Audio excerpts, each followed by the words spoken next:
Donc cet après-midi, Didier va nous parler de la visibilité web, visibilité sur Google, après un très bon webinaire sur la sécurité mobile qui a eu lieu mardi. Donc effectivement, un programme chargé cet après-midi, parce qu'une thématique sur laquelle on pourrait parler pendant des heures. Donc moi, je vais peut-être m'arrêter là et donner la parole à Didier pour la suite. Donc il y aura un replay pour ceux qui Ouais. voudront revoir la présentation. Tout ceci sera disponible au courant de la page qui recensera les 15 webinaires de cette semaine. Alors merci encore Didier pour ton implication dans ce programme et merci à Orange. Et puis je te donne la parole là. D'accord. Pour ceux qui n'auraient pas eu le loisir, je veux dire, de participer au webinaire de mardi dernier, quoi. Donc Didier Hopi, je suis en charge du développement du marché pro et PME sur l'agence Pro PME Grand Nord-Est, agence qui gère l'ensemble des pro et PME, voilà, de Dunkerque à Mâcon, et bien sûr en Alsace. En relation aussi avec Stéphanie Sanchez, qui est notre responsable commerciale locale alsacienne, qui est voilà dans le programme, je veux dire, qui pourra être votre interlocutrice pour toute demande. Voilà, donc autre information, la visibilité sur le web, oui, c'est une chose importante.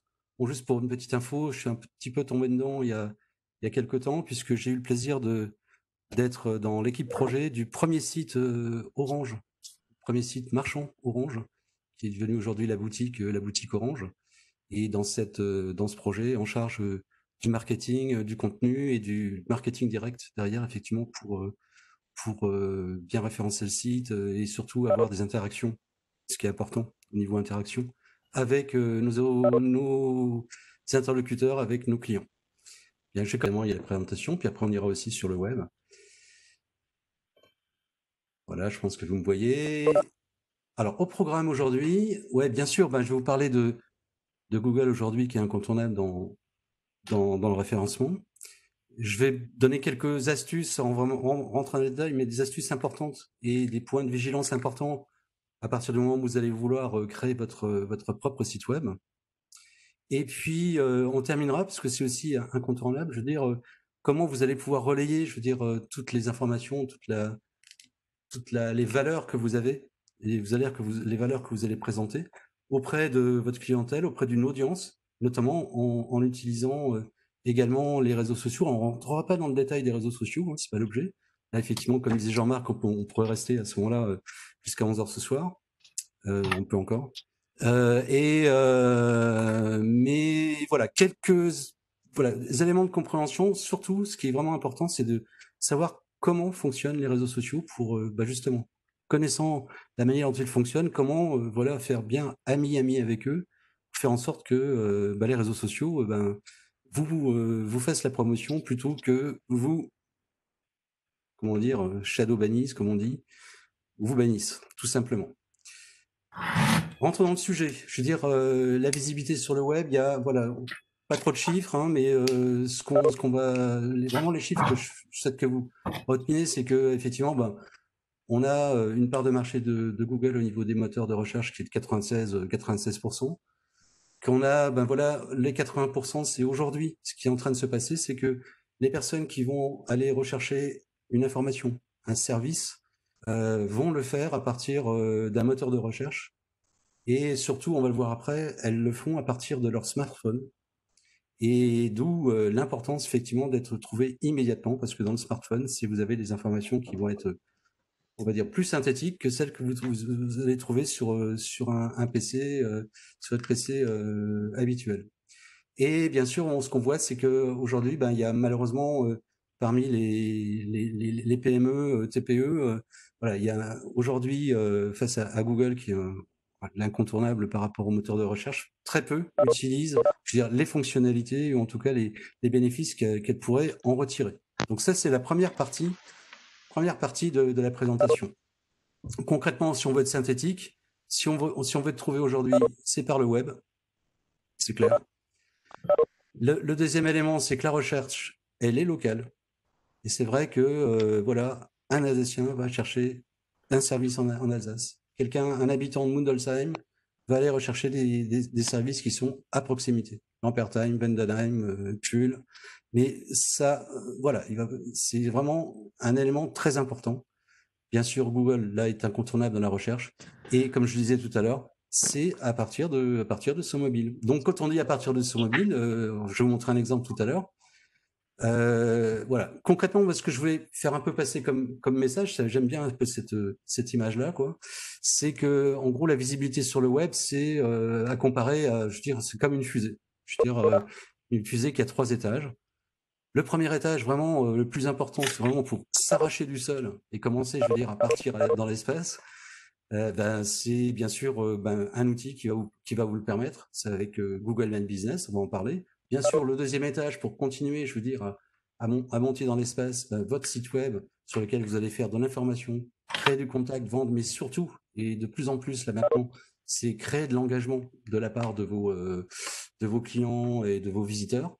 Et puis après, derrière, voilà, troisième étage, les réseaux sociaux qui là vont vous permettre effectivement, en plus effectivement de continuer le contact avec vos clients, mais d'aller rechercher une audience et de cultiver une audience à partir de vos valeurs. C'est important ce terme de valeur. Donc on va commencer par voilà, on va commencer à essayer de s'arracher du sol.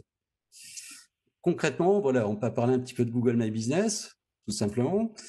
Qu'est-ce qui se passe? Rappelez-vous ce que je vous disais tout à l'heure. Dans 8 cas sur 10, hein, vous me voyez à l'écran, qu'est-ce que je vais faire quand je suis soit chez moi, hein, je veux dire, ou soit dans la rue, ou soit en déplacement? Je vais regarder sur mon petit mobile, vous avez le mobile Android, et dans 8 cas sur 10, voilà, vous allez taper, voilà, je prends un exemple, j'ai décidé aujourd'hui de parler des électriciens. Je vais taper électricien et je vais avoir des réponses qui vont être, qui vont aller rechercher l'endroit d'où je fais ma requête, bien sûr, parce que je suis géolocalisé, et je vais avoir des réponses qui vont, bien sûr, être à proximité. Et donc, c'est ça, l'élément que je vais avoir quand je vais faire la recherche, 8 cas sur 10, c'est ça que je vais avoir. Donc là, vous voyez effectivement que la recherche que j'ai faite, elle est plutôt à Maxville, à côté de Nancy. Malheureusement, voilà, pour l'histoire, j'étais encore strasbourgeois il y a 3 ans. Mais voilà, la recherche va se faire de telle manière. Donc, vous êtes visible ici, tant mieux, vous ne l'êtes pas, tant pis. En gros, je synthétise, c'est un peu rapide, mais c'est un peu comme ça. Concrètement, l'important, c'est effectivement d'avoir cette visibilité. Je reviens sur la page, je reviens en arrière, quoi. D'avoir cette visibilité et d'être, en fin de compte, bien référencé sur le sujet. Maintenant, on peut, vous allez me dire, ok, je suis pas tout le temps sur le mobile, mais écoutez, je vais vous montrer ce qu'on va voir en termes d'informations sur Google à partir de mon PC. Voilà, je vais quitter le diaporama et je pense que vous allez voir certainement que je vais ouvrir, je vais ouvrir. Est-ce que vous voyez bien ma page web? C'est bon? Jean-François, vous la voyez bien?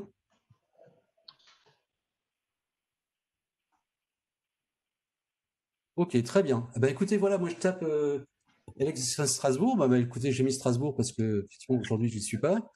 Et qu'est-ce que je vais avoir comme en utilisant le moteur de recherche de Google?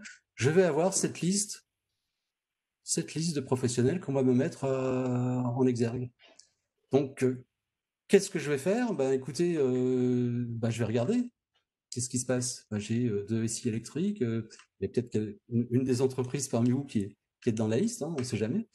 Mais je vais faire des choix. Et je vais faire des choix en fonction de plusieurs informations. Bien, écoutez, bon, est-ce qu'il y a un site web? Très bien. Mais surtout, je vais regarder, je vais faire un choix par rapport aux avis. Et donc, écoutez, je vais me promener et puis je vais voir que j'ai effectivement plusieurs entreprises. Alors déjà pour descendre, il va falloir que je descende. Hein. Et puis, écoutez, moi, je vais juste faire le choix effectivement de cette entreprise que je vois et que j'ai présélectionnée. C'est que, voilà, électricité AZ. Je vais prendre un exemple qui est domicilié rue Gerber à Strasbourg. J'ai des informations, j'ai des photos, j'ai un plan ici, d'accord? Et ce que je vois ici, c'est que ah tiens, ouais, c'est une électricité ici, peut-être, peut-être. Je me dis, mais pourquoi j'ai pas des photos de l'établissement? Pourquoi j'ai pas des photos de l'équipe? Pourquoi j'ai pas des photos, je veux dire, de réalisation? Et je vois qu'il y a, bien sûr, et ce que je vais regarder, hyper important, je vais regarder les avis, et je vais voir effectivement que, bon, très bien, il y a un avis positif ici, posté en octobre 2019, très réactif, et là, gasp, j'ai un avis ici, à 2 reprises, nous avons... Donc, concrètement, là, par rapport à ça, ce fameux, effectivement, booster qui me permet de décoller du sol, hein, voilà, concrètement, est-ce que je vais concrètement et facilement, une manière très ouverte, je veux dire, faire appel à ce professionnel? On peut se poser la question, d'accord? Voilà. Donc là-dessus, ce qui est réellement important, c'est que cette fiche Google soit réellement bien alimentée, et que vous ayez aussi, je veux dire, ça c'est la deuxième étape, mais vous ayez pris la première étape qui est effectivement de rentrer vos informations. Qu'est-ce qui se passe? Dans beaucoup de cas encore, on a bien un référencement des entreprises sur Google, et certaines des entreprises n'ont pas encore fait la démarche effectivement de bien alimenter ou de bien enrichir leurs fiches. Tout simplement, qu'est-ce qui se passe? C'est qu'à un moment, Google, je veux dire, pour bien alimenter son service, va proposer, je veux dire, en fonction des listes de sirènes qui sont voilà à disposition, hein, je veux dire par exemple, hein, qui va déjà alimenter sa base de données. Euh, Après, à vous, effectivement, de bien l'enrichir. Donc, on va regarder deux choses. Première étape, c'est, on va rester sur Google. Si vous n'avez pas encore fait aujourd'hui la démarche, et que vous voyez dans Google avec, voilà, ah bah oui, c'est moi, Électricité AZ, et je suis le propriétaire de cet établissement, je m'aperçois qu'il n'y a pas énormément d'informations, donc je vais effectivement pouvoir cliquer sur ce lien, donc je ne vais pas le faire, vous pouvez cliquer sur ce lien, et après, effectivement, bien revendiquer votre établissement et rentrer les informations.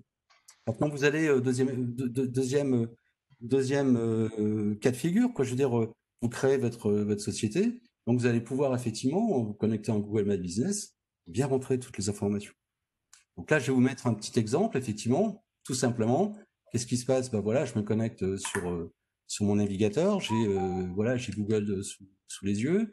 Et puis, écoutez, là, on voit ici, alors j'ai la petite image qui est là.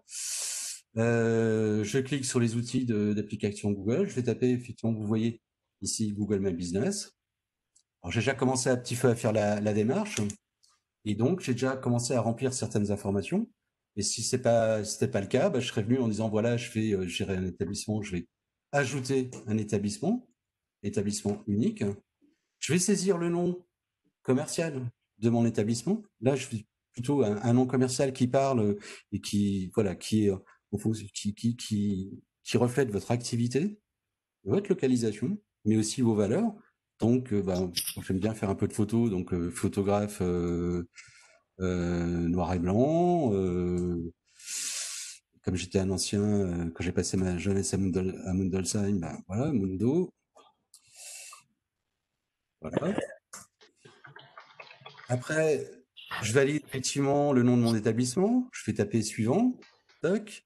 Je vais choisir ma catégorie d'activité. Donc, il faut voir aussi que Google a une catégorisation d'activité qui est assez nette et tranchée. Alors, peut-être votre activité va peut-être ne pas coller exactement avec votre activité en elle-même, hein. Je veux dire, je vais prendre un exemple très précis. Par exemple, l'activité de télésecrétariat, qui se développe pas mal, est une activité qui est peut-être là qui a vertu à être un peu mieux référencée du côté de Google. Donc là, je vais mettre photographe, hein, et donc on va me proposer effectivement plein de sous-catégories, hein, photographe agent de ci, photographe de mariage, voilà, service de photographie. Je vais mettre service de photographie, par exemple.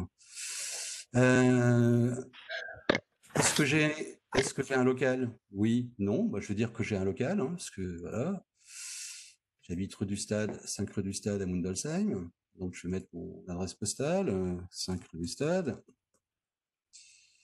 Oui, mais alors Windelsheim, je connais pas le code postal. Je connais plus. On va le retrouver. Hein. Si quelqu'un le connaît, hein, je suis preneur. Ah, 67 450. Merci. 67 450. Voilà, Windows.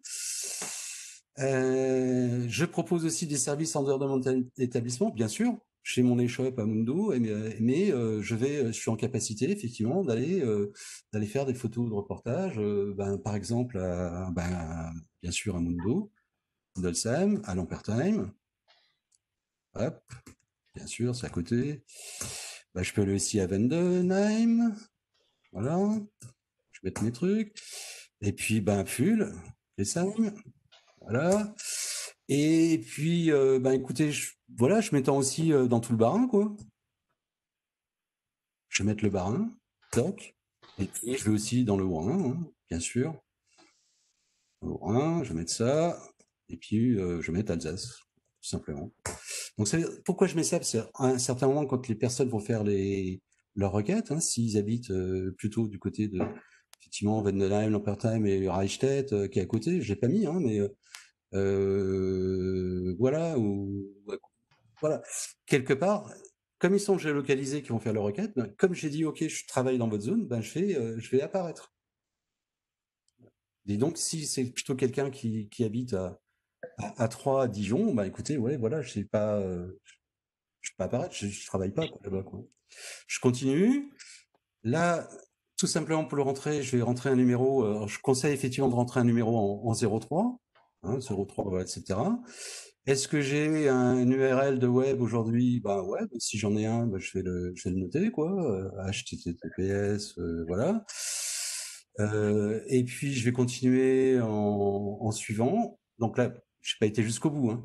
Il suffit d'aller, voilà, de bien renseigner ces formations.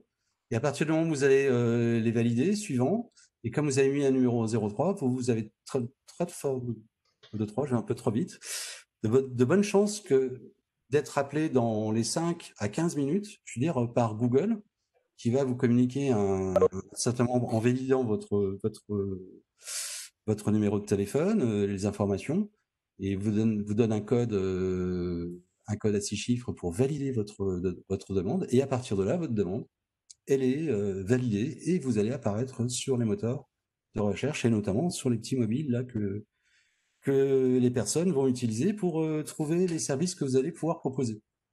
Donc concrètement, qu'est-ce qui se passe?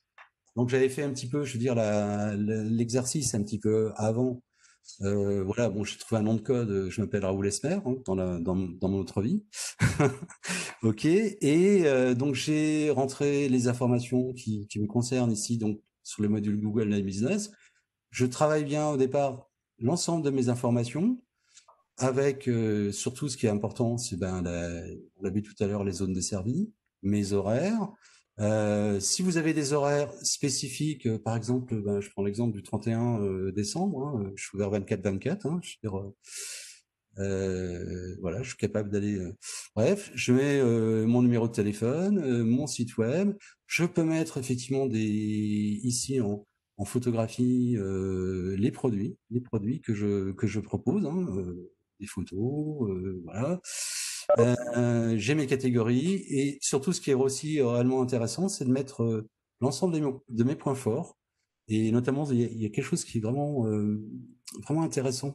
Enfin, si vous avez déjà votre fiche Google My Business, allez regarder, quoi. C'est vraiment de pouvoir ajouter des attributs qui aujourd'hui sont vraiment comment dire, on va dire bien porteurs, notamment dans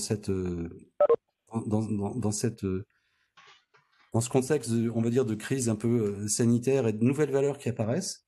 Concrètement, je veux dire, établissement géré par des femmes, c'est intéressant, si tel est le cas, c'est intéressant de le mettre. Et puis après, vous avez toutes les informations concernant la politique de sécurité que vous avez mis en place par rapport au Covid, par exemple. Et chose qui est vraiment aussi intéressante, c'est que vous allez, et ça c'est un truc qui est vraiment à prendre je veux dire, ça va devenir vraiment important, c'est la capacité que vous allez avoir de proposer des rendez-vous en ligne. Il faut savoir que Google travaille de manière très précise aujourd'hui sur cette fonctionnalité qui sera totalement intégrée sur les moteurs de recherche. Donc, si vous avez possibilité de prendre des rendez-vous en ligne, vous allez cocher ici, et après, rentrer l'URL de votre petit utilitaire de prise de rendez-vous. Voilà. Donc ça, vraiment pour les infos. Ce qui est vraiment intéressant, c'est que, bien sûr, vous allez pouvoir mettre des photos, mais aussi des photos de vos réalisations, vues d'ensemble, mais aussi des vidéos. Et vous allez pouvoir effectivement personnaliser, et personnaliser, je veux dire, ce qui est important, c'est toute cette relation que vous allez nouer avec vos potentiels clients. Pouvoir personnaliser vos produits, bien montrer vos réalisations. Mais ce qui est aussi intéressant, c'est de bien aussi de connaître, qu'on vous connaisse vous, mais aussi, écoutez, votre équipe et votre équipe au travail auprès de vos clients. Voilà. Donc, je vais arrêter un petit peu, je veux dire, cette navigation sur Google My Business pour revenir, je veux dire, à des informations un petit peu plus généralistes. Donc là, je vais reprendre la présentation. Et donc, je remets en format diaporama. Voilà, donc on est passé cette partie. Voilà, je vais juste après vous synthétiser cette démarche qu'on vient de faire un petit peu en live ensemble. En fin de compte, il y a 3 étapes. Première étape, effectivement, c'est de rentrer et de bien alimenter les informations vous concernant. Donc, on voit bien le titre de votre entreprise, voilà, un nom qui parle à votre, voilà, vraiment un nom qui parle à votre client, qui soit réellement un nom commercial, localisé aussi, je veux dire. La bonne catégorie, effectivement, la bonne catégorie, on verra si votre catégorie est moins référencée par Google, vous avez toute l'attitude après dans les informations que vous allez mettre concernant, je veux dire, les valeurs que vous voulez porter, ou en tout cas l'étendue des services que vous avez. Vraiment utiliser la fonctionnalité qu'il y a de bien, dans les infos, il y a une petite fonctionnalité de bien vous présenter, d'utiliser des bons mots-clés qui vont permettre effectivement au moteur de recherche Google de traduire tout ce que vous avez écrit, je veux dire, dans les moteurs de recherche. Vos adresses, votre adresse, important l'adresse, vous avez aussi possibilité, je veux dire, de bien localiser votre adresse après, vous verrez, avec une petite, la petite épine, je cherche le mot, c'est pas une épine, c'est la petite épingle, voilà quoi, qui va bien vous positionner. Et donc là, j'ai discuté dernièrement avec un client qui était une baraque à frites, qui était du côté de Luxeuil, et qui savait pas où mettre son adresse. Et donc là, il s'est aperçu que voilà, il pouvait glisser sa petite épingle et bien se positionner sur le parking à côté du rond-point où il était. Voilà, la bonne zone de chalandise, on l'a vu. Le lien, si vous avez possibilité de prise de rendez-vous, un lien bien sûr sur votre site web ou votre page Facebook ou votre compte Instagram. Ça, c'est la première partie, les informations. Deuxième étape, bien sûr, une fois que vous avez fait ça, il va falloir penser régulièrement, je veux dire, à mettre soit des nouvelles photos pour montrer que ça bouge, des nouvelles réalisations, des nouveaux témoignages, des nouvelles vidéos, mais aussi toutes ces photos que vous allez mettre en place soient aussi des belles photos. Important un certain moment parce que voilà, tout le monde aime bien les belles photos. Et surtout de bien veiller aux photos qui sont mises en avant. Je vais juste me permettre de prendre un exemple précis. Donc je dirais pas le département parce que cette entreprise était pratiquement unique. Une entreprise qui faisait du karting, très bien, et n'avait pas fait attention aux photos qui étaient mises en exergue sur Google My Business. Et quand on a fait la recherche comme ça ensemble, parce que c'était lors d'une conférence, donc la personne a voulu témoigner, quoi. Eh bien, on a recherché karting, voilà, la localité concernée, le département concerné, bien sûr, on était à côté. La première photo qu'on voyait, malheureusement, un petit peu comme l'exemple tout à l'heure, on voyait la façade, eh bien, on voyait une benne à ordures. Et voilà, c'était la Google Car à un moment qui a passé parce que il y avait l'adresse bien précise. Voilà, elle a géré cette adresse de manière très fine. Et bon, à l'adresse précise, à cet endroit-là, il y avait une benne à ordures. Donc, je veux dire, l'image de cette société de karting, donc quand on l'a recherché sur Google My Business, c'était une benne à ordures. Donc là, vite fait, bien fait, elle a compris la démarche, elle est rentrée dans sa fiche, a changé les photos et elle a plutôt bien travaillé puisque elle a mis des photos de l'entrée, de l'équipe, effectivement de personnes qui a donné leur autorisation, hein, joyeuses après avoir fait une partie de karting, une photo vue du ciel. Et donc là, on va dire aujourd'hui, voilà, cette démarche qui était pas du tout entamée, je veux dire aujourd'hui, elle est réellement, je veux dire, porteuse pour cette entreprise. Bien sûr, je mets les spécificités Covid.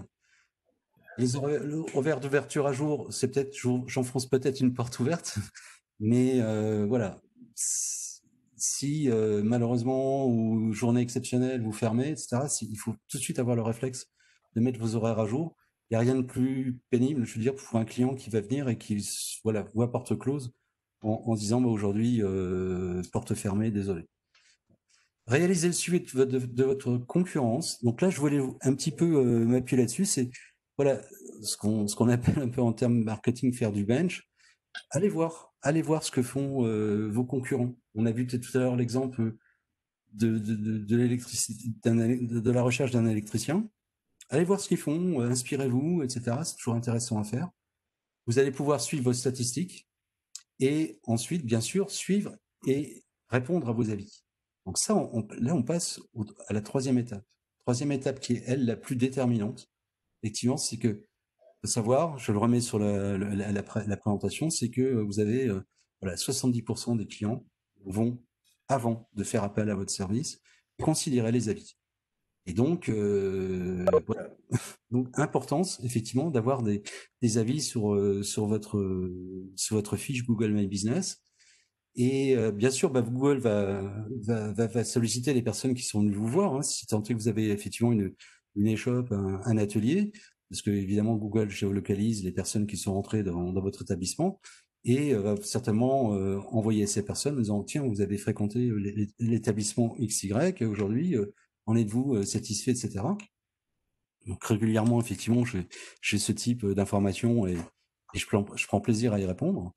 Donc, mais de votre côté, incitez-les quand même. Incitez-les, c'est vraiment important.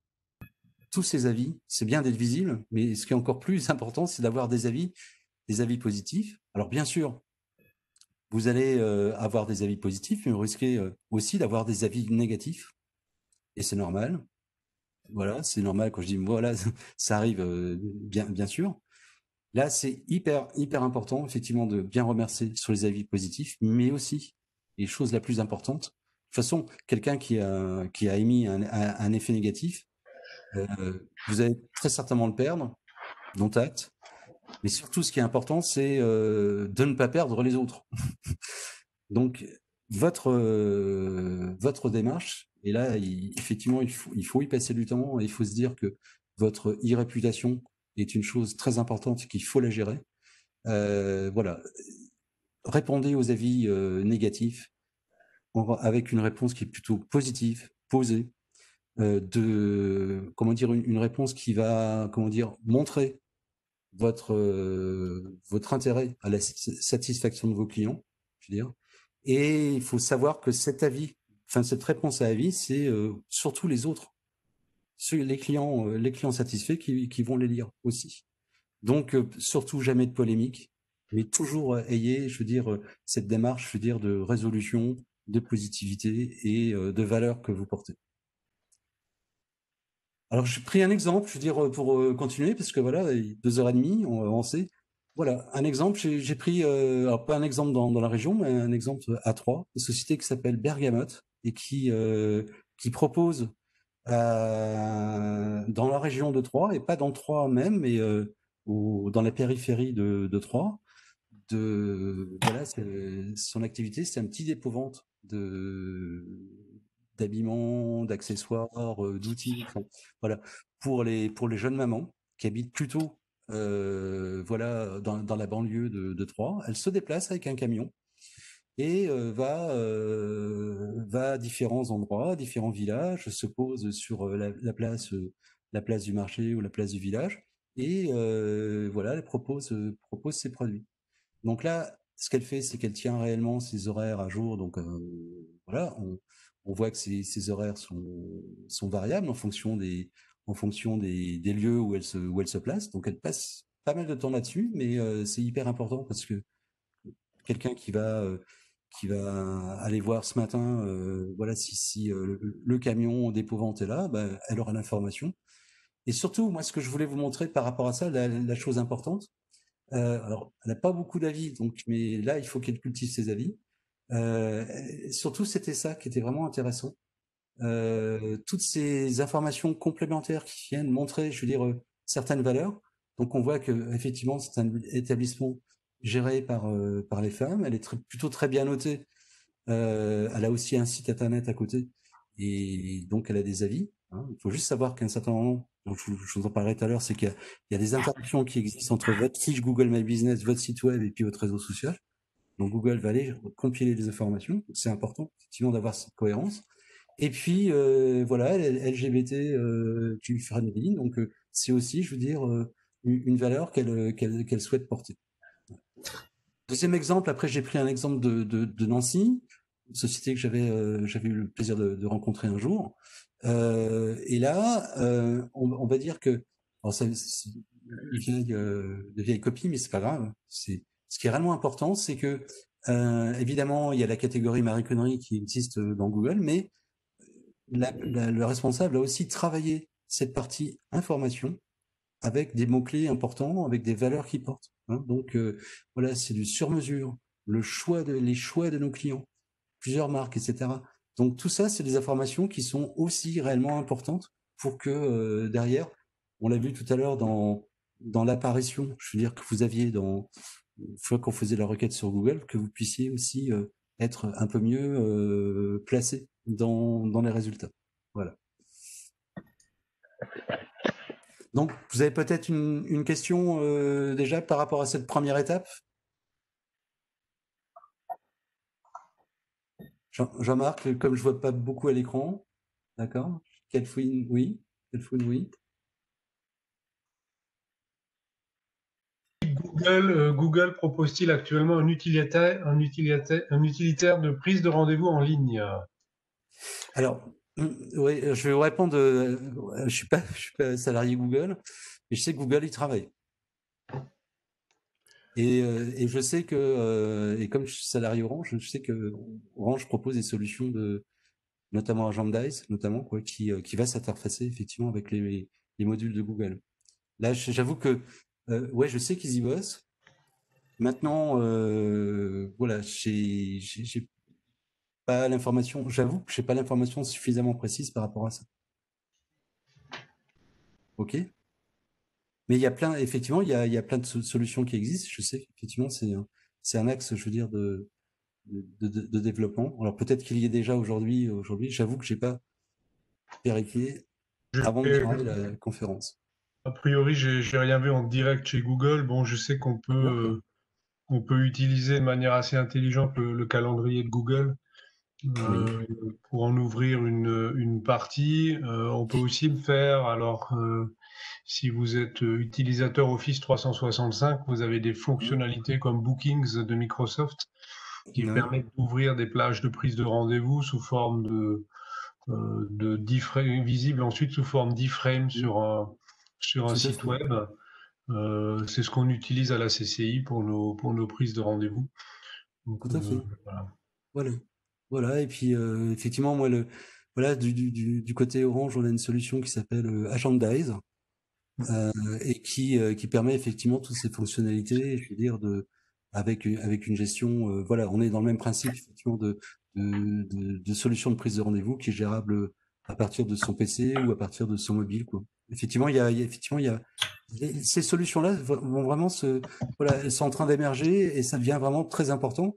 Bon, je reviens sur le contexte, hein, je veux dire, est-ce que, voilà, j'ai besoin de prendre rendez-vous, bah, écoutez, voilà, si je peux le faire en ligne. Il faut juste savoir que les études qui se font là-dessus sur ces modules de prise de rendez-vous montrent que, allez, 60% des rendez-vous qui sont pris se font en dehors des horaires d'ouverture, en dehors des horaires d'ouverture. Donc les personnes sont chez elles le soir à 22 heures, à 23 heures, voilà, avant d'aller se coucher ou après avoir terminé leur série. Voilà, se disent ah ouais tiens il faut que je prenne rendez-vous voilà ça se fait plutôt dans ces horaires-là.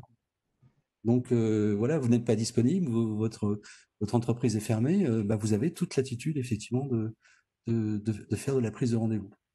Et ça vient effectivement interfacer votre agenda, qu'il soit votre agenda Google ou effectivement Outlook ou Exchange. Il n'y a pas de souci. C'est vraiment un truc sur lequel qui émerge, qui existe et voilà, sur lequel il faut bien réfléchir. Le vrai critère le vrai critère est là, c'est l'interfaçage automatique avec vos outils d'agenda actuels pour éviter Tout à fait. d'avoir à gérer des doublons ou des ressaisies. Il y a une Oui, tout à question fait. sur la gratuité de Google My Business. Google My Business est actuellement gratuit et il commence à y Oui. avoir des bruits qui courent sur des fonctionnalités payantes. Alors, je ne sais pas, Didier, vous avez plus d'infos là-dessus? Euh, Pas du tout. Non, voilà, moi, je parle vraiment, je veux dire, dans une démarche conseil qu'on intègre, nous, Orange, puisque effectivement, dans toutes les solutions de visibilité que nous mettons à disposition de nos clients, il y a effectivement l'accompagnement sur Google My Business et l'utilisation des outils. Là, ouais, effectivement, je vois qu'il y a certains modules qui peuvent paraître désormais plutôt payants, quoi. Je veux dire, notamment, vous pouvez être sur Google My Business gratuitement, toujours, mais profitez, je veux dire, payer, en fin de compte, des campagnes de publicité qui vont, même si vous n'avez pas de site, etc., vous mettre plus en avant à partir de votre mobile, de votre module Google My Business, quoi, je veux dire. Maintenant, ouais, voilà. En ce qui concerne Google, je pense qu'il faut peut-être plus avoir d'informations de leur part, quoi, je veux dire, par rapport à leur stratégie. Mais là, aujourd'hui, à date, moi, ce qui me semblait important, c'était vraiment de montrer que, voilà, aujourd'hui, cette démarche-là que vous devez avoir sur Google My Business, aujourd'hui, est purement incontournable. Voilà. Où est-ce que, si je vous représente cette fusée à 3 étages, là maintenant, parce que j'ai passé en transition sur la deuxième partie de la présentation, c'était de l'importance des informations, parce que vous êtes très certainement déjà tous beaucoup un site web, vous avez peut-être déjà aussi des réseaux sociaux. Il est important maintenant, en ayant, voilà, vous allez cultiver, vous avez déjà cultivé effectivement cette bonne visibilité sur Google My Business. Il est extrêmement important que les informations que vous allez mettre ici, les valeurs, les mots-clés que vous allez utiliser, soient aussi repérables dans votre site web, mais aussi, si vous avez un réseau social, repérable dans les réseaux sociaux que vous avez. C'est important parce que Google va aller faire la recherche. Vous allez repérer ici, va voir si vous êtes visible ici, va voir si vous êtes visible là, et si s'aperçoit qu'effectivement il y a une cohérence, une bonne cohérence, je veux dire, va effectivement promouvoir les trois types de médias que vous avez. C'était vraiment voilà pourquoi j'ai mis cette page de transition. Voilà. Maintenant, on va parler plutôt de site web. Site web, écoutez, je vais beaucoup d'entre vous, hein, mais les professionnels que je rencontre, voilà, beaucoup, tous n'ont pas encore un site web. Beaucoup réfléchissent à se dire, ok, je vais en créer un.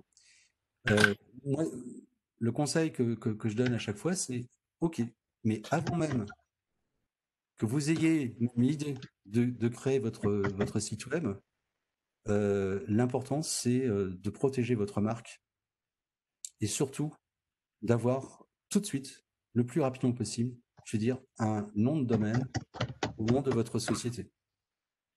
Ne serait-ce que, déjà et d'une, pour le protéger. Ne serait-ce déjà et d'une que de pouvoir l'avoir. Parce que c'est vrai que dans cette démarche-là, on a toujours une démarche, enfin, c'est un peu la philosophie du web, c'est que c'est le premier servi qui va pouvoir le faire. Donc si je suis malveillant, hein, qu'on fait à la conf de mardi, quoi. Voilà, je connais le nom de votre société. Ben écoutez, je peux effectivement aller réserver le nom de domaine de votre société. Hein, si vous êtes société 43 studio 4312, je vais aller sur le web et puis rien ne m'empêche à moi, je veux dire, de réserver le nom de domaine studio4312.fr ou studio4312.com. Hein, déjà et d'une. De deux, c'est que effectivement, lorsque vous allez effectivement envoyer vos mails, vous allez pouvoir les personnaliser au nom de votre société. Moi, conseil à donner, c'est que si vous n'avez pas encore fait cette démarche-là, allez-y rapidement. Concrètement, voilà, j'ai parlé d'Orange. Si vous êtes client pro Orange, bien sûr, dans les solutions pro d'Orange, vous avez votre nom de domaine qui vous est proposé dans vos offres, hein, je veux dire. Mais n'hésitez pas à y aller ou aller rechercher et aller le réserver. Un nom de domaine en .com, ça coûte 10 € par an. Un nom de domaine en .fr, ça coûte 10 € par an. Et des fois, le conseil que je donne, c'est et pourquoi pas multiplier les noms de domaine, parce que pourrait y avoir quelqu'un qui soit malveillant ou un autre concurrent qui soit sur le même nom de domaine que vous et ben, souvent voilà, il va peut-être lui avoir le .com et vous le .fr ou inversement.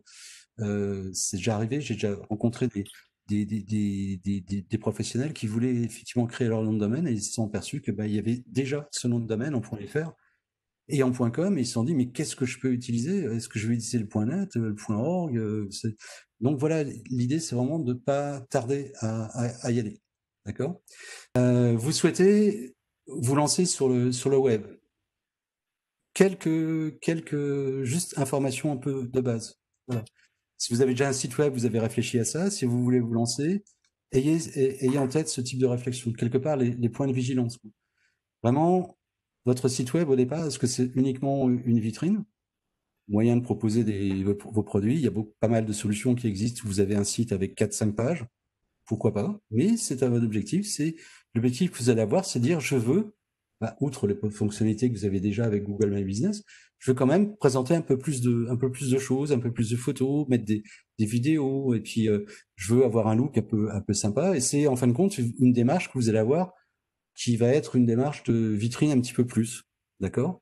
Ça, vous pouvez avoir ce premier step, première marche de présentation. Après, vous pouvez aussi avoir comment dire, la stratégie que vous avez, ou en tout cas la démarche que vous souhaitez réellement avoir, qui est de commercialiser carrément des produits en ligne. Alors, bien sûr, tout à l'heure, par rapport à Google My Business, ben, vous ne savez pas réellement pouvoir le faire.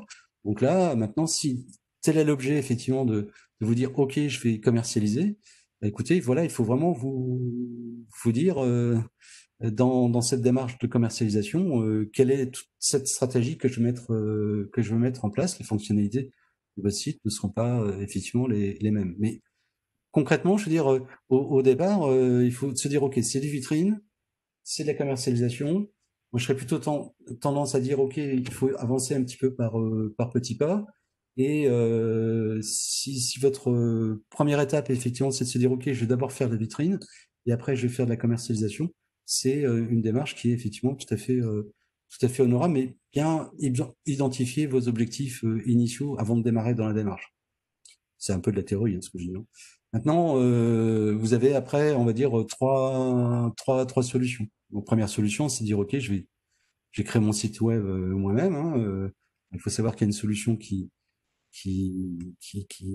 tient la corde et qui est majoritaire, je veux dire, dans le monde du web, c'est l'utilisation d'un moteur qui s'appelle WordPress. Bon, après, l'avantage, c'est que c'est hyper fluide et très riche en termes de fonctionnalités, sauf que derrière, si vous vous lancez vous-même, il faut leur apprendre du langage, de la programmation, etc. Mais bon, il faut savoir que vous avez aussi à proximité des agences locales ou des prestataires qui vont effectivement qui sont maîtres dans la démarche et qui vont effectivement prendre tout ça en charge. Il y a une deuxième solution, c'est que vous pouvez effectivement, et il y a pas mal de publicité sur les médias, quoi, avec des sites que vous pouvez monter de manière pratiquement automatique, hein, à des prix d'appel qui sont absolument formidables. Juste un point de vigilance par rapport à ça, c'est de se dire, on est dans une démarche où, bien sûr, comme je disais tout à l'heure, mardi, lors de la conférence, quand c'est gratuit, c'est vous le produit, quoi, quelque part. Il y a juste bien peser le pour et le contre. Moi, je donnerais juste un exemple. Les prix d'appel, un point de vigilance hyper important, c'est que souvent, quand vous avez des prix d'appel comme ça, c'est qu'en fin de compte, le nom de domaine que vous allez avoir, pour avoir le prix le plus bas, va être un nom de domaine du style ma société, point le prestataire, point com. D'accord? Donc juste là, un point de vigilance extrême, c'est que si tel est le cas, le jour où vous allez vouloir quitter le prestataire ou vouloir développer votre site web, ça va être déjà un petit peu, voilà, il va falloir faire des démarches pour, j'allais d'une pour quitter votre prestataire, mais surtout, vous allez, ce nom de domaine qui est votre marque, hein, je veux dire, vous allez le perdre, parce qu'en fin de compte, si vous ne travaillez plus avec ce prestataire, le masociété.prestataire.com, il va disparaître. Donc, en fin de compte, toutes les personnes qui venaient sur votre site, à un moment, vous allez les perdre. Voilà. Donc, bonne question par rapport à ça. Donc, si vous êtes tenté à travailler avec un prestataire, ayez toujours cette démarche, et je reviens sur ce que je disais tout à l'heure, de bien avoir votre nom de domaine en propre, et assurez-vous que vous en êtes bien, en fin de compte, vous, le propriétaire.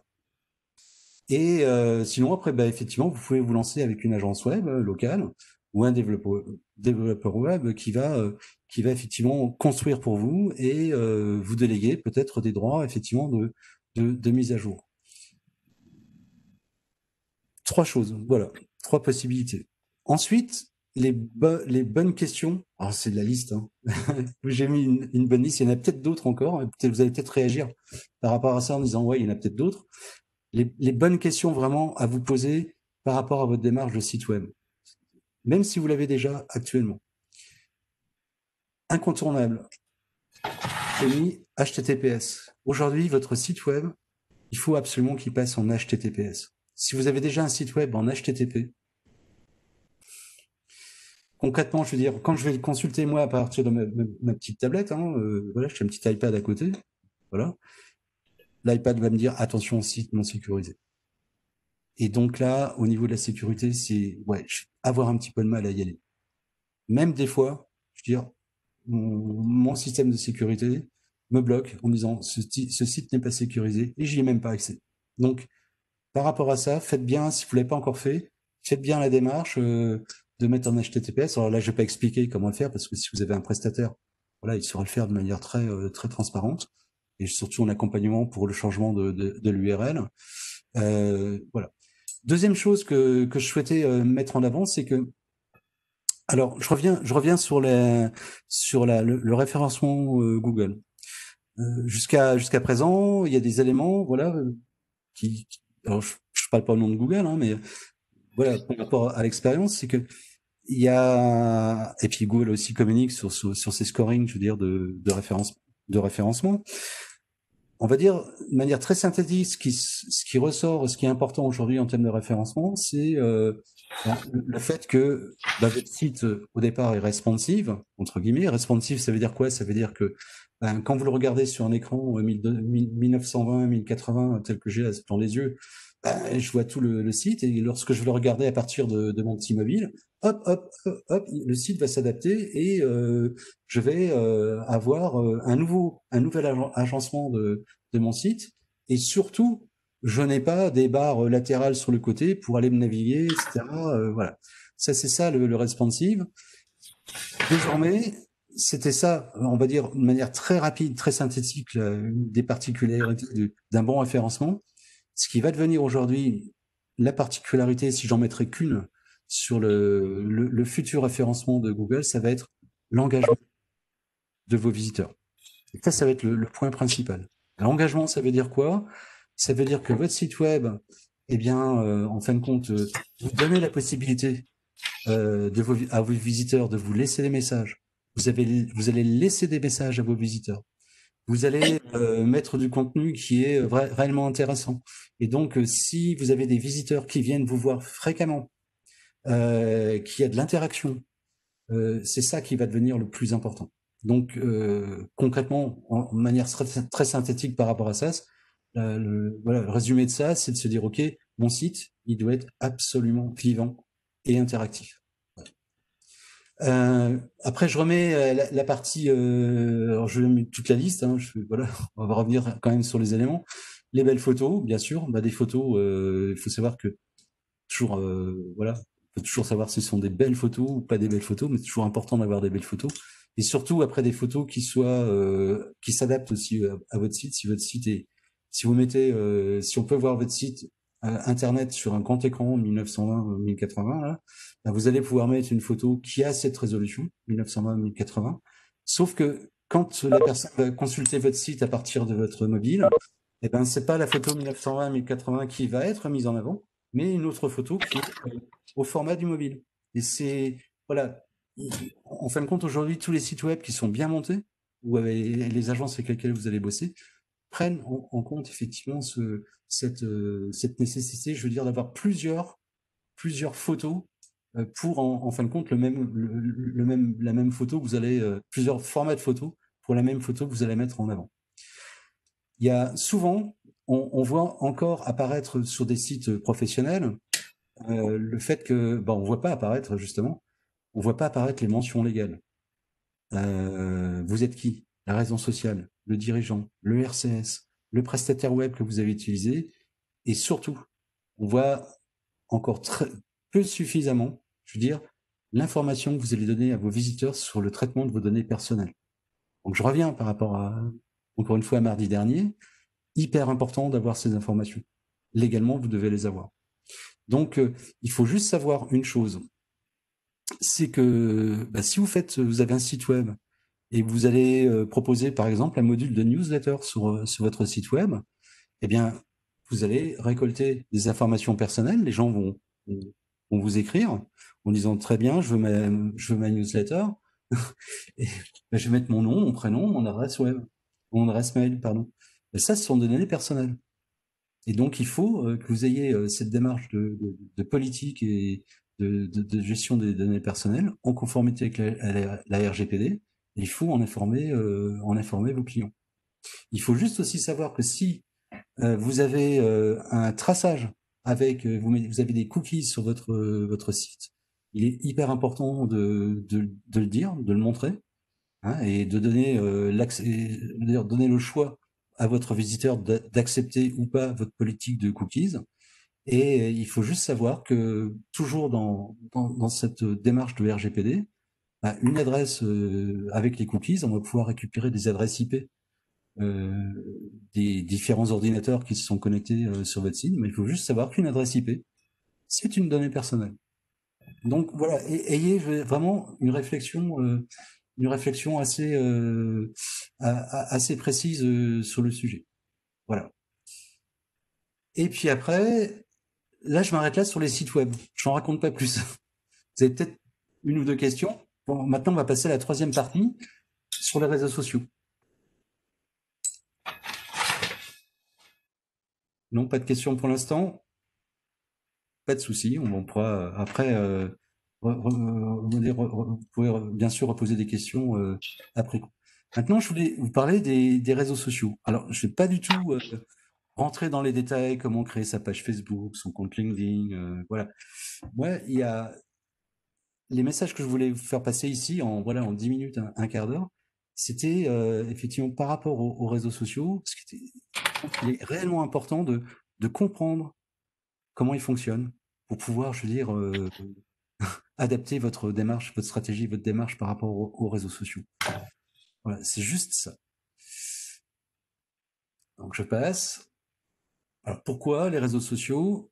Juste, je voulais rappeler une chose, c'est que les réseaux sociaux, bien sûr, vous allez faire le choix de votre réseau social et là, dans les annexes de la présentation qui vous sera diffusée, il y a un petit digest des différents réseaux sociaux avec le profil type des utilisateurs. Moi, je crois que ce qui est important, c'est que effectivement, vous allez fidéliser vos clients, bien sûr. Le réseau social va plus vous permettre de développer une audience plutôt que une clientèle.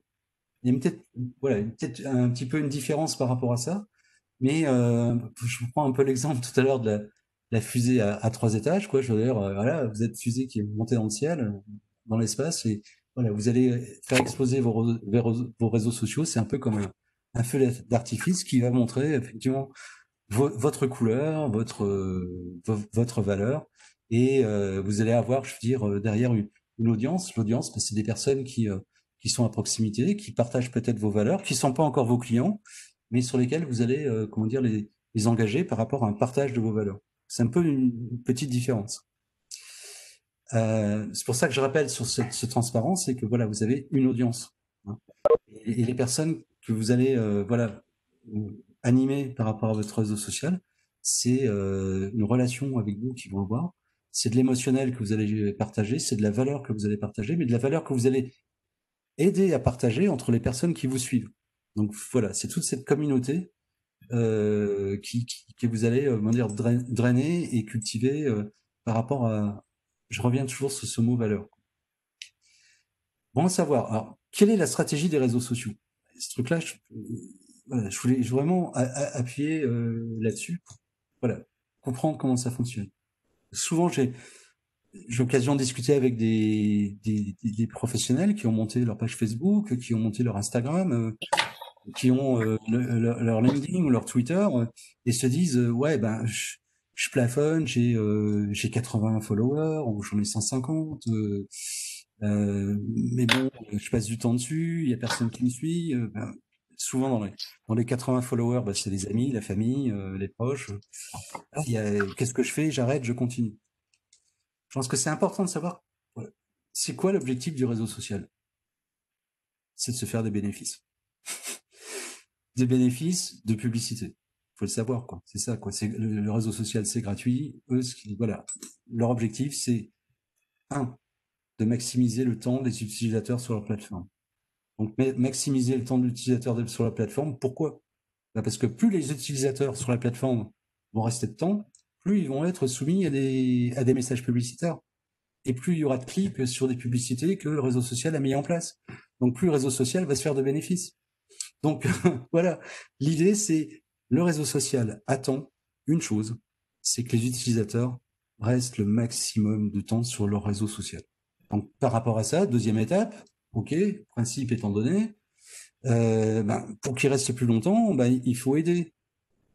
En faisant ami-ami avec le réseau social, voilà, on adapte sa stratégie. Les utilisateurs que vous avez et que vous allez drainer sur votre page Facebook ou votre compte Instagram, votre boulot, notre boulot, je veux dire, ça va être de faire en sorte de proposer un maximum de fonctionnalités à nos utilisateurs. Les fonctionnalités, ça va être quoi? Et donc, si vous suivez un peu les réseaux sociaux, je juste prends Instagram ou Facebook aussi, quoi. C'est de mettre sur des photos, mais désormais de mettre des vidéos. Donc, quelqu'un qui va regarder une photo va rester 2 secondes sur votre photo. S'il regarde la vidéo, il va rester. Vous allez bien sûr pas mettre une vidéo qui va durer 20 minutes, hein, mais si vous mettez une vidéo qui dure 30 secondes, 45 secondes, hein, ce qui est déjà pas mal, quoi, voilà, vous avez généré un utilisateur qui reste 45 secondes de plus sur le réseau social. Donc là, le réseau social va vous regarder et puis va vous dire « Ah, très bien, merci. » Le réseau social va vous permettre de mettre des diaporamas. Désormais, Instagram vous permet de mettre 10 photos, un diaporama de 10 photos. Formidable. Et puis derrière, vous avez aussi tout le phénomène des stories où effectivement, là-dessus, vous allez mixer vidéos, photos, diaporamas, etc. Et voilà, tout ça, si vous êtes conscient de la démarche et que vous êtes ami avec le réseau social, le réseau social va vous le rendre en disant tiens, toi t'es un compte qui m'intéresse, donc je vais plutôt être aussi ami avec toi. Donc mettre un maximum de fonctionnalités. Et troisième étape, toujours dans cette étape de maximisation du temps sur la plateforme, effectivement, on est un petit peu dans le scoring ou la notation un peu négative. Surtout, ne faites pas en sorte d'utiliser le réseau social pour, en fin de compte, emmener vos visiteurs ailleurs. Donc là, si le réseau social voit que vous profitez de son réseau social, de sa plateforme pour attirer vos visiteurs sur votre site web ou attirer votre visiteur sur une autre plateforme concurrente, il va pas être content. Donc voilà, vous rentrez dans un espace, dans une bulle, et voilà, en rentrant dans cette bulle, vous dites je fais ami avec la stratégie du réseau social, je l'adapte, je l'adopte, et je l'utilise pour effectivement qu'elle me rende le service que je rends moi-même au réseau social, c'est-à-dire faire des bénéfices publicitaires. C'est peut-être un peu rapide comme truc, mais bon, c'est quand même important à savoir parce que souvent, on se dit, OK, je monte sur ma page Facebook et puis je vais mettre dans mes posts, aller voir mon site web, ou aller me voir aussi mon post sur Twitter, etc. C'est faire attention à ça. Deuxième truc, je voulais après rentrer dans le détail, puis après on arrive pratiquement à la fin, mais il faut comprendre comment fonctionne aussi le scoring et comment travaille le réseau social avec ses moteurs. compte, voilà, il y a plein de moteurs derrière avec des algorithmes. Il faut juste savoir 3 choses. La première chose, c'est que la plateforme va, par rapport à vos publications, faire tourner régulièrement, surtout quand vous allez éditer un post, va faire tourner un scoring de contenu. Alors, scoring de contenu, qu'est-ce qu'il va regarder? Le robot. C'est un robot qui fait ça. Et il va regarder effectivement la qualité de vos posts. Est-ce que, déjà et d'une, première chose, confère la stratégie du réseau social, il va aller voir sur si le post que vous mettez est bien en cohérence avec la stratégie. Donc, y a-t-il un lien ailleurs ou pas? Ah, il n'y a pas de lien, ok, ça marche. Il y a des liens, je suis pas content. Il va regarder, et comme c'est les images, les réseaux sociaux attendent bien sûr qu'il y ait des belles images, des belles vidéos, des belles stories, il va regarder si les images que vous mettez sur votre post, elle est belle. C'est facile de voir si une image est belle. Si un petit robot peut le faire, il va regarder la qualité du contraste, la qualité de la netteté de la photo, la composition de la photo.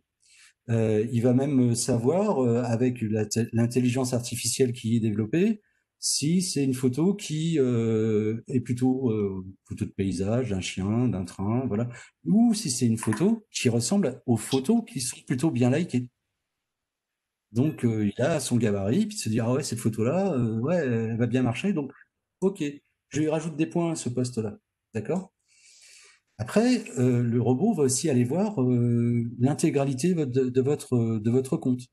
Et je prends l'exemple la plus particulièrement d'Instagram, va aller voir la qualité de ce qu'on appelle le feed, c'est en fin de compte l'ensemble de votre post. Est-ce qu'il y a un parti pris créatif? Parti pris créatif, ça peut être du style, voilà, je parlais un petit peu de valeur tout à l'heure, quoi. Je veux dire, voilà, vous avez peut-être une couleur. Ouais, on peut avoir une couleur qui est celle du rose ou du vert. Et voilà, vous allez pouvoir prendre un parti pris créatif. Je veux dire, d'avoir vos photos qui vont plutôt être passées par un filtre. Et Instagram vous le permet. Et voilà, tous les réseaux sociaux maintenant permettent effectivement d'appliquer ces filtres. Un filtre photo qui va mettre plutôt voilà, du bleu clair ou du vert, une dominante verte à vos photos. Ça, c'est un truc que le réseau social aime plutôt bien. Et surtout, c'est que voilà, votre parti pris créatif et l'ensemble de vos posts, il y a une bonne homogénéité. J'ai mis après dans les annexes de la presse, je veux dire, de quelques comptes Instagram qui étaient plutôt bien notés parce qu'il y avait cette homogénéité, ce parti pris créatif. Et puis après, il va travailler sur les tagages, le fameux hashtag. Donc, notamment sur Twitter et Instagram, c'est là où c'est le plus important. Et donc, il va regarder quels sont les hashtags que vous utilisez. Alors, bien sûr, dans la politique que vous allez avoir, vous allez vous dire, OK, je vais surtout pas mettre trop de hashtags, pas en mettre pas du tout non plus, je veux dire, mais il faut que vous montriez à la plateforme que un maximum, vous avez un maximum de 7, 8, allez, je dirais même jusqu'à 10 hashtags, et vous allez mixer des hashtags où il y a de très fortes audiences. Vous avez qu'il y a beaucoup de personnes qui suivent, mais aussi et surtout avoir des hashtags de niche par rapport soit à votre activité ou soit aussi à des hashtags locaux. Je pense que voilà, au niveau hashtag alsacien, la particularité, c'est des choses qu'il faut vraiment intégrer. Et surtout, la plateforme va voir si ces hashtags sont bien en cohérence par rapport à vos posts. Et dernière chose hyper importante, c'est lorsque vous allez mettre des photos sur votre réseau social, il faut toujours rajouter un texte alternatif pour bien expliquer, une sorte de légende, pour bien expliquer ce que représente votre photo. Bien sûr, le robot de la plateforme va savoir ce que vous mettez sur votre photo parce que voilà, il le fait passer par rapport à sa moulinette. Mais si vous prenez une photo, même à partir de votre mobile, tous les mobiles font ça. C'est une fois que vous avez pris la photo, à partir du mobile, vous allez ouvrir votre galerie, vous appuyez dessus et vous pouvez rajouter une note sur la photo. Et donc, expliquez bien ce que la photo représente.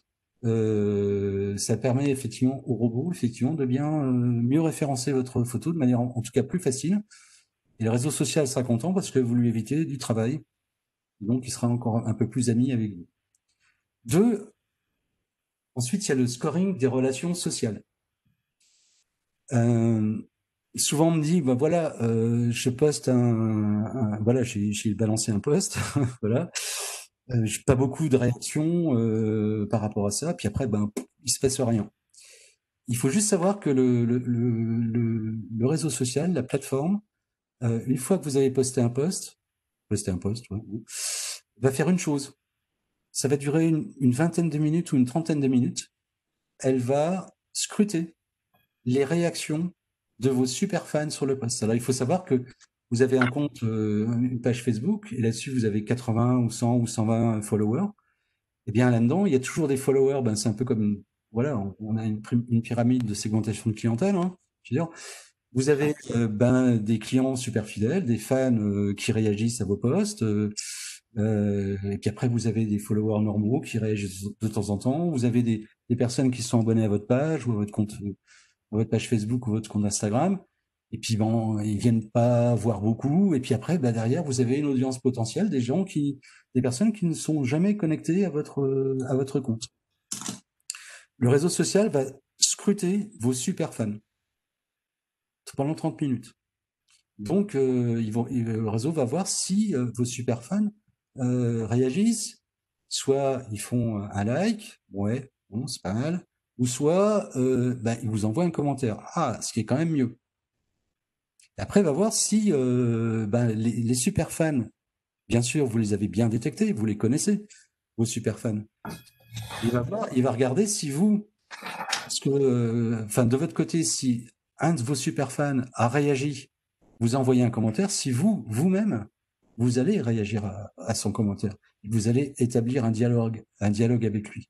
Donc, il va tester tout ça. Je veux dire, sur les super fans tout en haut, il va voir comment ça réagit, puis il dit, ah ouais, tiens, ce poste-là, super intéressant. Voilà, au bout de 10 minutes, un quart d'heure, j'ai déjà une dizaine de réactions.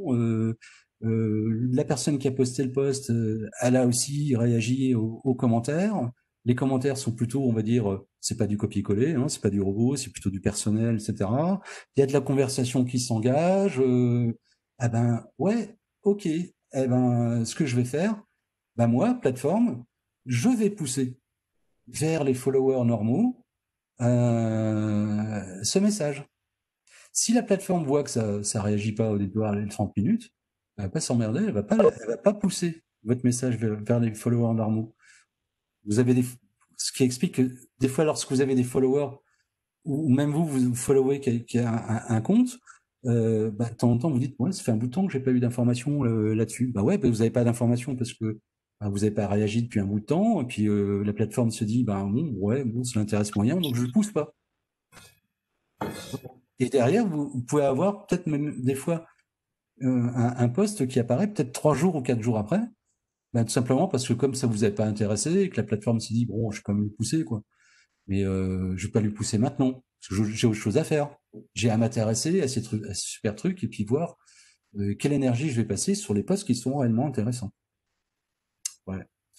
Voilà, c'est donc en synthèse par rapport à ça, ce qui est réellement important, c'est que et d'ailleurs c'est ce scoring de relations sociales aujourd'hui qui prend vraiment le pas par rapport au scoring du contenu. Ce qui en voilà, concrètement il y a quelque temps on aurait pu dire sur Instagram ou Facebook, il faut poster fréquemment, mettre plein de choses, passer l'énergie à mettre des milliers de posts. Aujourd'hui, c'est plus ça. Aujourd'hui, c'est mettre des posts fréquemment, mais il faut pas non plus tomber dans la frénésie, mais surtout des posts qui engagent de la relation, qui engagent les discussions. Et par rapport à ça, la tendance ce serait peut-être de se dire, ok, je vais peut-être me poster 2 fois ou 3 fois par semaine, mais une fois que j'ai posté, je vais passer un quart d'heure ou 20 minutes, je veux dire, à scruter si mes super fans réagissent, ou, et à les solliciter, et tout simplement en les sollicitant, je veux dire, dans le poste que vous allez mettre en place, qu'on met en place, c'est de mettre aussi, non pas uniquement un message informatif, mais un message qui ouvre la discussion avec des questions. Que pensez-vous de cette réalisation voilà. Et puis, une fois que vous avez posté, vous avez les 3-4 fans principaux, ben, vous allez leur envoyer un petit message en disant viens voir mon truc, tiens, qu'est-ce que t'en penses, je suis intéressé par ton avis, etc. Et c'est à partir de là, une fois que cette mayonnaise est prise, pouf, ça part dans le réseau. Et puis après, je termine après sur le dernier scoring, qui est lui le scoring de pénalité. Vous pouvez avoir fait toutes les démarches de comment dire, d'homogénéité, de beauté des photos, de relations sociales. Si vous êtes en dehors, je veux dire, de ce qu'attend la plateforme, malgré tout ça, vous allez être évacué et tout le boulot que vous avez fait ne sera pas utilisé. Concrètement, hyper important, c'est dans tous les messages que vous allez mettre, si vous répondez, je veux dire très concret, hein, si vous répondez chaque fois qu'on vous met un message, vous répondez merci, merci, merci, merci, merci, la plateforme va se dire mais c'est quoi, c'est un robot ça? Voilà. Ah, attention, la plateforme souhaite que, voilà, elle ne souhaite surtout pas avoir de robots ou de trucs automatisés sur système automatisé. Elle veut vraiment du réel et de la relation sociale. Donc, dans vos messages que vous allez mettre, surtout, ce qui est hyper important, c'est que vous n'ayez pas, même quand vous allez liker ou mettre des commentaires sur les comptes que vous suivez, elle ne souhaite pas, je veux dire, que vous mettiez tout le temps le même message. Donc il faut travailler, il faut avoir des messages personnalisés. D'accord. Surtout dans les hashtags que vous allez mettre, parfois il y a certains comptes qui mettent un peu trop de hashtags et qui, d'un côté, ont voilà, un petit document sur Word ou une petite note, un petit logiciel de notes sur le mobile où on liste toutes les hashtags, on fait copier-coller pour aller plus vite. Vous faites ça, allez, 4 fois, 5 fois, 6 fois, 10 fois. Au bout de 10 fois, la plateforme va vous dire, oh, celui-là, c'est un robot. J'évacue. D'accord. Et surtout, et je termine là-dessus, et ce que j'avais dit au départ, quoi, pas de tentative d'extraction de vos followers de la plateforme. C'est-à-dire que si dans chacun de vos posts, vous avez allez voir mon site internet, allez voir mon site internet, allez voir mon site internet, bon, sauf si vous avez 150 000 followers, hein, mais là, vous allez être perçu comme voilà, un bad boy, une bad girl, et vous allez avoir un scoring de pénalité, et là-dessus, vous risquez effectivement de totalement disparaître. Voilà. Et après, je termine après par une sorte de petite tactique payante, pas payante, hein, payante, oui, mais gratuite, quoi, par rapport au fait de booster votre réseau social. C'est que vous êtes vous ici, vous dites ouais, j'ai pas beaucoup de followers, quoi. Par contre, vous savez que il y a un influenceur à côté, voilà, soit comment dire, une, un organisme consulaire, par exemple, un institutionnel, un influenceur alsacien. Derrière, c'est un peu comment se raccrocher au wagon, etc. Première étape, je pense que la première étape, c'est vous et vos super fans. Il faut effectivement se dire, ok, vous allez passer du temps sur le sujet. Pas tout le monde, hein, mais les super fans. Vous allez en choisir 4, 5, et vous allez réellement entamer une relation de discussion, une relation, je veux dire, très sociale avec cette personne. Parce que cette personne, elle va être aussi peut-être dans d'autres réseaux.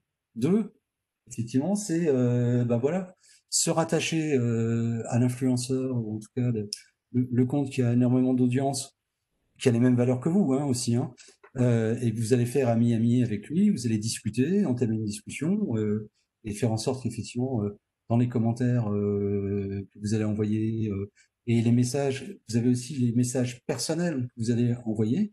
Je veux dire, c'est quelque chose à cultiver, donc ça, c'est peut-être un truc que vous y passez, voilà, un quart d'heure, 20 minutes par semaine là-dessus, mais voilà, c'est important. Et surtout, après, la troisième étape, c'est que vous allez détecter dans ce compte influenceur les super fans de ce compte influenceur, et vous allez commencer à faire ami avec eux. Sachant que ce super fan, il a évidemment des relations très fortes avec l'influenceur. Vous allez essayer de l'attirer vers vous, et lui, quand il va venir chez vous, il va peut-être attirer, en fin de compte, d'autres followers sur votre propre compte. Voilà, c'est juste ces 3 points-là, en termes de démarche sur les réseaux sociaux, que voilà, je souhaitais aussi partager avec vous. Et je m'arrête là sur la partie réseaux sociaux. Ok.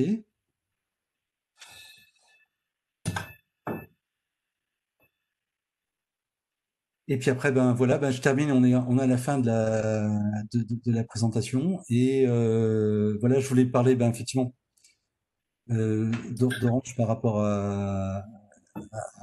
aux solutions sur le web. Bien sûr, ben, là, on est en capacité de vous proposer des sites web clés en main. Et puis dans la présentation que vous allez avoir, effectivement, vous avez euh, notamment différentes solutions qui vous permettent de vous accompagner.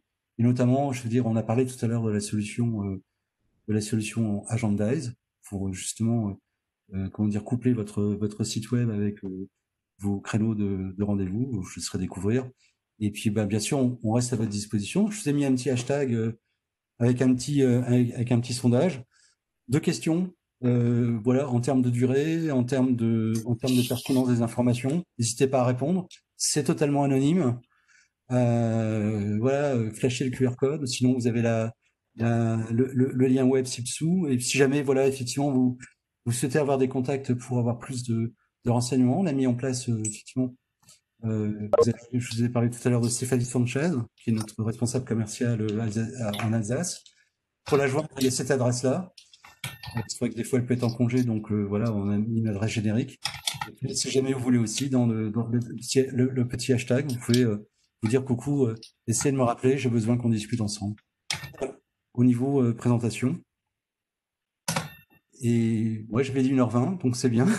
On n'a pas, voilà. Alors, vous avez peut-être des réactions ou d'autres questions à poser, donc je vais peut-être plutôt laisser la main à monsieur Marc Kolb. Voilà, s'il y a. D'accord. Il y avait une question là dans le chat sur Google My Business. Peut-on publier un même post sur plusieurs fiches en même temps? Ça doit être la question. Ça doit être qu'on peut faire plusieurs fiches avec les mêmes infos. Alors, alors là, par Question contre, de Marion. Peut-être ouais. de préciser. Alors, ouais, peut-être, ouais. On va peut-être lui demander de repréciser la question. Euh, peut-être. Elle est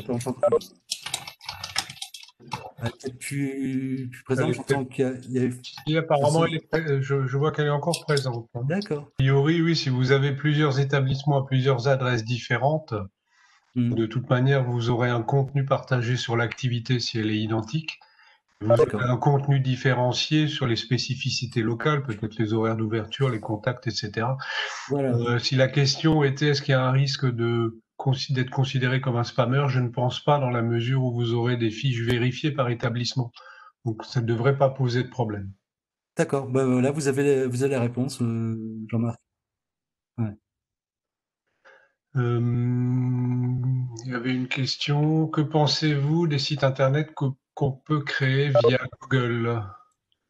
Euh, si vous le testez, si vous l'utilisez avec un compte Google, Mhm. effectivement, vous aurez l'avantage que tout ce que vous allez créer avec l'outil Google Site va être parfaitement Google friendly Mhm. par rapport à toutes les attentes que peut avoir Google pour référencer correctement votre site. En termes de code, de RWD, de rapidité d'affichage, Mhm. d'ergonomie, etc. Après, ça reste un outil plus simple qu'un WordPress.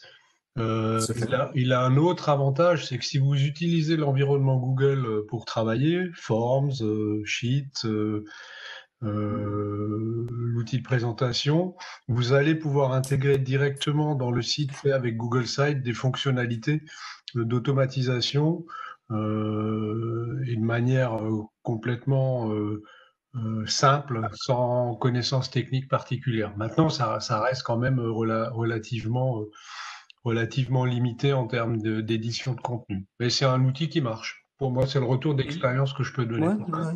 Mhm. Ouais. Mhm. Il y avait une Ok. question sur, je voulais savoir qui nous donne l'URL et comment la voir. Alors, si c'est l'URL de Google My Business, c'est une URL qui est générée par Google au moment où la fiche est créée. Mhm. URL, nom de domaine, ben, c'est vous qui choisissez votre nom de domaine et ensuite le connecter à votre site web. Mhm. Tout à C'est fait. c'est monsieur ou madame Kalfoun, je ne sais pas s'il est encore connecté pour préciser la question. D'accord. Non, a priori, je ne le vois plus. Voilà. Bon, a Si, priori, je suis encore là, je sais pas si on m'entend. oui, on Ouais, vous entend. on vous entend, ouais. Ouais, ouais. Si, je suis encore là. Alors, allez-y, précisez peut-être cette question sur l'URL. Bah, c'était dit que quand on fait notre fiche Google Business, on peut Mhm. avoir à la suite donc l'URL ou ce qu'on nous a mis rendu attentif sur le HTTPS. Ok. D'accord.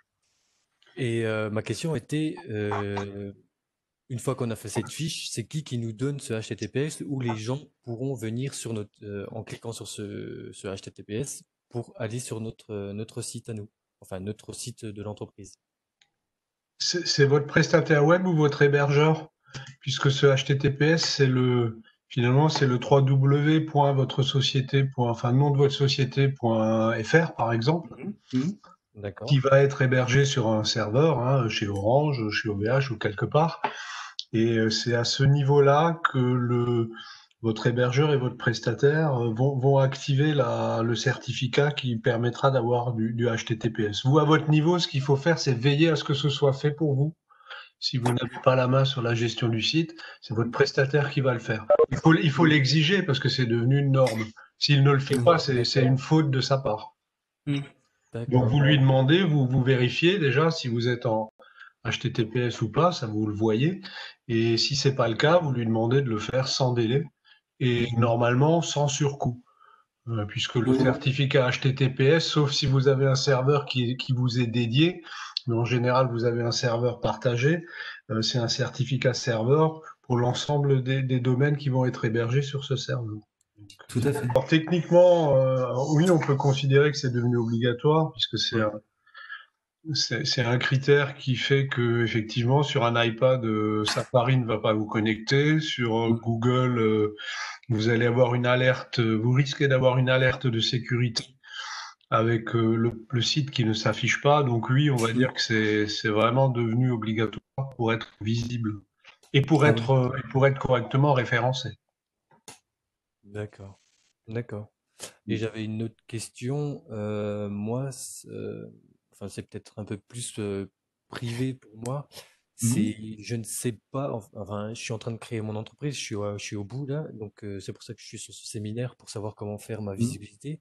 Si je ne sais pas et j'arrive pas à trouver la bonne stratégie, malgré, enfin, la bonne stratégie pour apprendre, pour me faire connaître, malgré mon réseau privé que j'ai déjà. Mhm. Et Euh, la question, ouais. c'est est-ce Ouais. que je pourrais être conseillé sur quelle stratégie je peux aborder Vous êtes en train de créer l'entreprise en Alsace? Oui, tout à fait.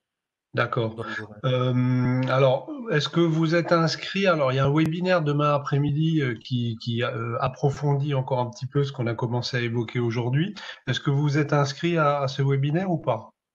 Non, j'ai réussi à faire que celui-là. Celui-là. Alors, dans le chat, mettez-moi votre adresse mail. Je vous envoie l'invitation pour demain après-midi. Et c'est un Mhm. de mes collègues à la Chambre de commerce qui interviendra. On peut effectivement, à notre niveau, vous proposer déjà un accompagnement qui, dans un départ, coûtera rien à travers des webinaires et des conférences. Ensuite, chez Orange, je pense que vous pouvez Mhm. également rencontrer un conseiller d'entreprise qui pourra vous Tout guider. à fait. Donc, il y a pas de problème. Mettez-moi Parce que, votre adresse mail et Mhm. adressez-le directement dans le chat. Et puis, parce que moi, en fait, je suis déjà suivi lors de mon entreprise. Je suis déjà enfin, je sais pas si vous connaissez, si vous les connaissez, je suis suivi par Initiative Sud Alsace et Actif Alsace. D'accord. OK. Et en fait, donc mon dossier a été, euh, a été validé au niveau de chez eux. Et j'ai le droit de choisir en fait un parrain sur mon Ouais, entreprise qui me oui, suivra pendant 2 ans. c'est ça. Et donc du coup, moi j'ai choisi un parrain bah, a priori, c'est ce qu'ils ont relevé, c'est ce que j'ai relevé aussi au niveau de la com. Tout ce qui est Mhm. commercial et communication, c'est un peu mon point faible, disons. D'accord, très bien. Alors du coup, je me pose la question, est-ce que je devrais quand même faire le séminaire de demain ou pas? Alors, si vous avez, ça dure 1 heure, hein, donc ça on va traiter plus spécifiquement des réseaux sociaux. Euh, donc, Ah, si c'est 14 h 15 h, donc oui, si vous pouvez le suivre, suivez-le. Sinon, comme vous étiez inscrit à celui-ci, de toute manière, lundi ou mardi, je pense, je vous enverrai à tous un lien avec les replays de tous les 15 webinaires de la semaine. Donc, si demain, ça colle pas au niveau de votre planning, vous aurez de Ouais, moi toute ça me manière le suffit. lien pour suivre la vidéo en replay. Au revoir. Au au revoir. revoir, bonne journée à vous, à bientôt. Merci à vous aussi. À bientôt. Alors, y a-t-il encore des questions pour Didier? Non, écoutez, voilà, je Non, je pense crois qu'on que a, là, on a oui, terminé, effectivement. on a 1 h 30, ouais, ouais. Ok. Bien, bah écoutez, je laisse conclure, Jean-Marc. Oui, merci à Didier, à l'ensemble des participants. C'était effectivement très, très intéressant, très, très complet, mais on n'a vraiment pas eu le temps de rentrer effectivement dans tous les détails parce que là, il faudrait quasiment Mm. 2 heures par sous-thème. Mais ça montre quand même l'intérêt de maîtriser au moins les concepts de base de la visibilité, que ce soit sur Google ou sur les réseaux sociaux pour construire sa communauté. Donc, moi, je peux qu'encourager les participants à revoir les replays, à éventuellement prendre Mm. contact avec nous, avec Orange, avec les autres animateurs, sachant qu'on reviendra régulièrement avec des propositions de webinaires peut-être plus pointues. Faut voir, faut qu'on en discute avec nos partenaires comme Orange. On peut peut-être proposer quelque chose de moins large en termes de thèmes et de plus profond en termes de compétences. On verra. Faut qu'on en discute. On a pas mal de demandes dans ce sens-là. On va voir ce qu'on peut faire. Très bien. En tout cas, merci encore Didier. Ben, merci à vous. Voilà. Et puis, bah voilà. À Voilà. bientôt. N'hésitez pas si vous souhaitez des renseignements. À bientôt. Merci Merci, à à vous. bientôt. Bonne fin de journée. Au revoir. Au revoir.